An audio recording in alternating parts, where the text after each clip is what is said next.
Okay, but like I was saying at the end of the other video, I'm going to basically wait till E3 before, and I'm sure a lot of people are going to do the same thing, wait till E3 to make a judgment call on the entire situation with the Xbox One. I mean, again, like I said, I know a lot of people are not too happy, with basically the backwards compatibility not being there, the fee situation.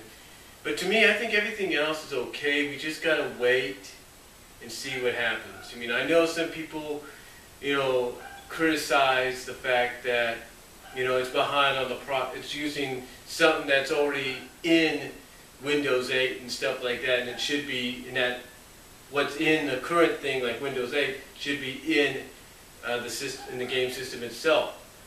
That they're finally doing Blu-ray, and they're thinking, well, wait a minute, Sony was ahead of that, so, there you go.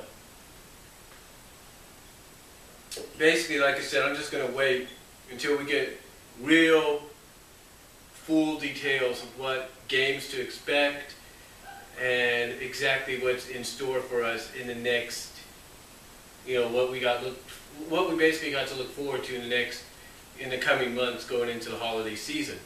But again, like I said, the disadvantages that it has against, the upcoming PS4 and the currently established Wii U is there's no backwards compatibility, is that they have backwards compatibility. They don't charge fees.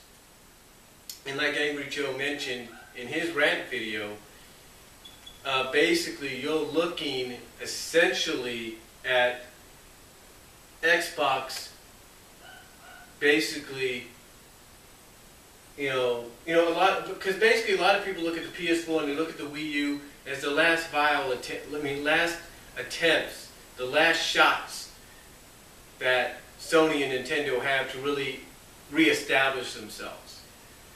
And that Xbox now seems to be in that same situation to where they gotta wait, that basically the Xbox One is going to be the one that's going to be, it's either going to be a hit or a miss with them. And it's like the old saying goes, you can't judge a book by its cover just yet.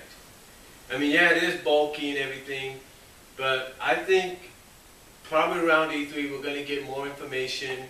Maybe they might waive off the fees, maybe they'll go back to the drawing board and kind of work on the systems, because they're working on a lot of them right now, and kind of and basically work on them to where they will have backwards compatibility or something like that. So, but again, the disadvantages right now that they have is they don't have the backwards compatibility. They're possibly going to charge fees, and the advantages that Sony and Nintendo have over them is they don't do that. They don't, they don't charge fees for using used games. They have backwards compatibility for PS3 and Wii U and Wii games. So again, to me, that is going to be, so to me, like I said in the first video, and like I said in the video where I talked about the backwards compatibility and stuff, unless a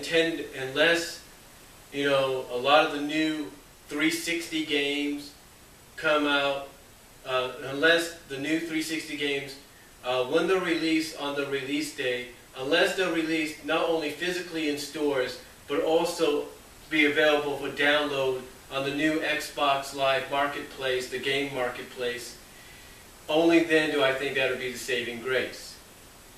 And the fees, again, either they'll be waived off or they'll just be between 10 and 20. It's totally up to what happens. But, that's, to me, the only saving graces they have. And, like I mentioned, either waive off the fees, make it either between 10 or 20, and either reestablish, rebuild, reinsert backwards compatibility, or allow people to download the new 360 games on the same day that they're released physically as disc in stores. So that's the only thing I think can save them. And, so right now the advantages, I'm okay with some of what they're doing and everything.